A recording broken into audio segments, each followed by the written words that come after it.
Hey guys, thank you for watching another episode of Traffic Light Reviews. My name is Michael Munoz. And I'm Steven Munoz, and on today's episode, we are going to be reviewing two movies in particular that we feel defined our high school generation in our respective times. As we are 5 years apart in age, in his senior year, a movie came out, and in my senior, well, unfortunately, for my high school tenure, it was more of the teeny bopper Twilight movies. I graduated class of '05, so Harry Potter was a big thing, a couple other things, and so I picked a movie that came out in 2007.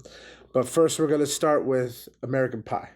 American Pie is, you could almost say, almost an all boys club movie, as it does follow the girls in the movie a little bit, just a little bit. It really is about a pact of four guys, that they haven't lost their virginity yet senior year, and they make a pact that by the end of the year they're going to lose their virginity, and all the shenanigans that a 1999 movie would entail that come with that. So really, when back, what am I, 12 when this movie comes out? So That's right. That is why I should be speaking of this movie. This is the movie I chose. It defines my high school generation for me. Every generation has their high school movie. These people got Animal House. These people got The Breakfast Club. I have American Pie. The movie did come out the summer right before my senior year. I was a super duper virgin at the time. I had not kissed a girl yet, kissed anybody for that matter, or done anything. So I haven't done anything after kissing. I've done all the stuff you do before kissing, shaking hands and saying I like you and hearing no from the other person. But me and my cousins, we went to go see this movie in theaters. It was a big deal for us because we were 17 and we were finally able to see rated R movies on our own. And here's the story about these four guys graduating high school like we're about to. We got 1 year left. They're all virgins like we are. And they're all completely confused and misinformed about sex like we were, but did not realize at the time. We thought we knew everything from all the information we've heard from all our friends, from the things that we've seen in movies and TV and all that stuff. But this movie came out that summer. And of course, my cousin Mark was like, yo, this senior year, we got to make a pact. We got to lose our virginity. Let's do it, Mike. And I'm like, no, I'm not going to put that kind of pressure on myself because I don't know what's going to happen. And if it doesn't happen, I'm going to be upset. I'm going to be disappointed. But the movie is great. It's hilarious. Now, we rewatched this movie because we wanted to see if it stood the test of time. The movie is incredibly dated, but in a very beautiful, nostalgic way, because if you lived during that time in 1999, before the new millennium, before the cell phone craze of America, of youth of America, before 9/11, before, Osama bin Laden, before, crazy politics, before this ridiculousness in our U.S. government right now, before COVID-19, before all of this stuff. It was a simpler time, and I hate to say that because it makes me sound so old. You sound like our parents. It was much simpler back then, but it was. This was the beginning of the internet craze. More and more people were getting computers. You didn't have to be a rich person to have a computer anymore. You didn't have to be a techie to have a computer. More and more people had computers in their home, and this movie reflects on that. One of the big scenes in American Pie is when they set up a webcam to watch a girl changing. And that was a big deal back then. That was a huge deal. Back in the day, young boys needed to physically find pieces of pornography. They were called magazines, Playboy, Hustler, or if you were lucky enough to find a VHS, a tape of pornography, but you could never find it willy-nilly, and all of a sudden here's the internet. It's available. You can spy on people. I'm getting off topic. The point is the movie's hilarious. I loved it. It really does express what we went through at the time. Granted, the movie is very white based. All the characters are white. It's a very white suburbia neighborhood, very white story. So it may not relate to all of us, but the confusion the ridiculousness and the ignorance of young boys in high school is prevalent to all boys in that at that time. We all thought we knew stuff about sex that we really didn't know. We all lied about the things that we did sexually, and it's just a really fun movie. It's hilarious. It's got a lot of heart, and I love it. I love this movie. It still stands the test of time, but it is dated. You watch it now, some of the lingo is different. The technology is different. Not a single high school character in this whole movie has a cell phone. Yeah. So that was really, really weird to see. You watch a high school movie again, like, nobody has a cell phone. I remember. Nobody did. The only people in my school that had cell phones were drug dealers. That was it. No, they had beepers. They had beepers. They got beepers. Yeah, you know what a beeper is? I'm not going to get into that. But what did you think? Really, when it comes down to what this meant for us at that time, there was no other movie like that. Right. When you title yourself American Pie, something has to happen with the pie. And something did happen with the pie. There were a lot of other things that happened in the movie that never happened in other movies before, and that's why the comedic genius behind it was just it punched us in the face. It made us think about so many more things. I think it helped birth the new generation of comedy because of all the new things that we had and were able and willing to do. And especially too when it came to these white parties. That the first one was the one Stifler drank the beer that had semen in it. Yes, we had never seen anything like that in the movie. No, so, and then to the shot of the beer with something floating around. Now, I'm pretty sure it wasn't real semen on the set of the movie. I hope so. I hope not. I hope we've never seen anything like that in a movie before. Like they're not. Is that what it? Is that what that? I think it is. Holy shit.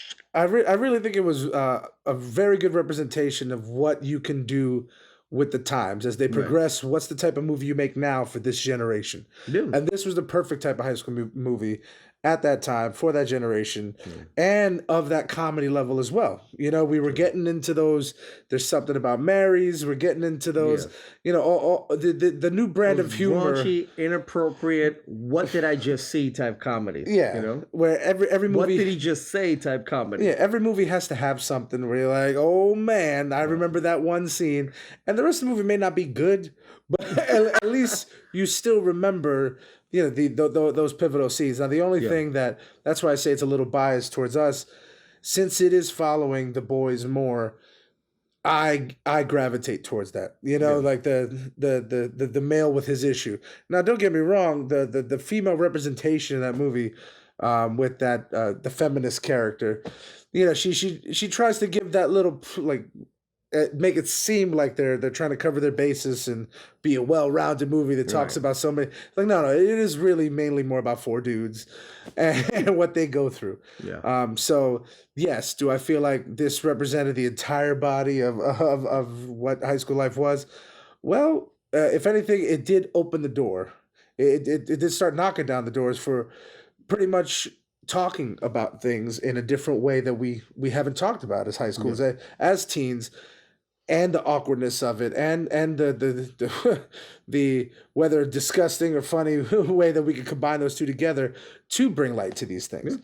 Like movies didn't take chances like this as much, so we were starting to see this, and I really think American Pie. I think it holds up in terms of the values of what it's trying to talk about, the friendship with those four guys. That I think every type of sets of friends.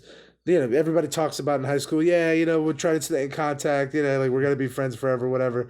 It gives you that feel. That old school feel. That back when I was younger, I had some great times with my friends, and this is what they were. To the next step.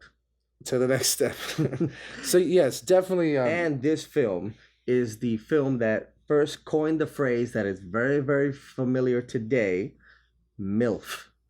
We had never heard this term before American Pie. You hear it all the time. You see it. They even make pornographic films now with titles, MILF Gets Laid, whatever it's called. MILF is a very, very powerful statement. Don't let them know your search history. No. I delete my cookies every 5 minutes. I'm always deleting my cookies. But yes, when it comes to American Pie, I even think now for kids for the class of 2020, they might watch this with a little bit of what is that? But it would still make sense to them. And I Yeah, think this is something that will resonate for time to come. This movie gets a green light from me. definitely gets a green light from me as well. It's definitely one of those high school movies that even though it is dated, the feelings, the emotions, the ideas resonate to me are timeless. Movies like Breakfast Club, very dated, but still resonates. Animal House. I don't really relate to Animal House, but some people do. It still resonates today. But now we're going to talk about Superbad. Yes, Yeah. I wish this movie came out when I was in high school. This to me was everything that I wanted to see in a movie. I felt like with the 90s they took chances with showing you specific things, but they didn't really get down to how kids actually talk to each other, or at least I didn't feel like that representation was there, and I just felt like the dynamic between um oh my god, Michael Cera and Jonah and Hill. Jonah Hill. I just thought like that was more of the flow of what I was going through in high school, that the way those two talk to each other, like yeah, that's definitely how kids talk to each other now. That I felt like that's how I always talk to to my friends. And definitely too with the new dynamic of comedy, and you always had to have those archetypes, the this is the nerd, this is you had two main guys and the McLovin. I mean, you say McLovin, it was like a trio of characters in that movie, but you don't need this whole ensemble cast to hold up a movie. Right. It can be just two main focal points with great dialogue and with an insane story. I feel like there was no other way to start telling movies other than having amazing witty dialogue and giving, even if you only have two characters, a almost larger than life scenario. They go through this, like, we got Yeah. to get to the part, we got to get, you give it an objective and all the things they go through just to get to that objective, almost like a like an Odyssey, like Homer's Odyssey. But when it comes to comedy, I really felt like what 40-Year-Old Virgin sort of opened the door for what we were going to see next with humor in such a big way, that I think they capitalized it by putting it into a high school movie in Superbad. By Yeah. taking, it was the same people pretty much, that at least that produced it. But Yeah. and Superbad. Go ahead. Sorry. no, I just felt that this was the like Jonah Hill was a little too old to be in this movie, but because they But he still look young enough. no, they showed interviews of like and the old footage of like him just reading it whenever like somebody auditioned, like Michael Cera came in audition, so he would be the one reading the part, and they were like, "Nah, he's 25, like he can't." But they were like, "No one else can do this," and no one else was right for that role. To me, Superbad is just that movie where you cannot replace those people, you cannot replace what they meant to those roles, and I think that even though, yeah, they got the little flip phones. A guy makes a MySpace reference at one point. Yeah, even kids nowadays, you don't know what MySpace is, and if Yeah. you do, what are you doing? So But Superbad is also dated at this time. yes, it's a little more so. Also, I mean the great part of 2007, since people, majority of people have a cell phone, even kids in high school. That but they don't have the best cell phone, Right. So when they're out there dealing with it, like damn, freaking like there's a whole scene where the guy's trying to talk to the girl that he likes, but he's cursing at the reception because he can't get through, he can't hear her, and all she thinks is that he's cursing at her, and I'm like that's genius, because that still stands, even though we're up to 5G now. We I still get problems with the internet Yeah. reception. Oh We yeah. live in New York City, and you can go past two homeless guys in the crack den, and you can lose reception. Yeah, so that to me, even though there's some dated references, those things won't go away. Those issues, those problems, and those problems that they face throughout the movie. The same awkwardness from American Pie. Whole bunch of guys just, and it's not that they made a pact. It was just like, oh, let me just see if this girl likes me, and then We got one last chance before we graduate to try to get laid, because we don't want to go into college versions. We want to have a little bit of experience. So that was the whole deal behind Superbad. It wasn't exactly a pact for like the whole year. Okay, this year we gotta lose it before we go to college. No, it was just like the year's almost over. This is our last chance to do something before we go to college. Because one of the things that's prevalent in both movies is that things are going to be different after high school. Things are definitely going to be different after high school. College is serious. College is going to be different. College is scary. I need something right now to get me through what I think is going to be a real scary time. And I think both movies captured that really well. No, yeah, and whether or not it's going to stand the test of time 30, 40, 50 years from now, it remains to be unseen. But for right now, I do think both movies are chugging along just fine, and they do hold up against the best of them. And you're always gonna remember McLovin for I don't know how you can't like just saying McLovin. We would never be saying that if it wasn't for this movie. Yeah. So Yeah. yes, when it comes to Superbad, it definitely gets the green light from me. Yeah, definitely get the green light from me. Check it out if you can. I mean, it's from the same people that brought you 40-Year-Old Virgin and Anchorman. No, not Anchorman. But Knocked Up. yeah, Knocked Up. The Judd Apatow crew. Yeah. You know, the same producers. Check it out if you got time. Superbad, American Pie, great high school classics. Oh, check it out if you can. All right, so that's gonna be it for Yep. us. Thank you guys for watching. Hey, let us know what you think. Or anybody in the younger category, let us know what your favorite high school movie is right Yeah. now, and we'll probably touch on some of those as well. So don't be afraid to like, comment, subscribe, and we'll see you in the next one.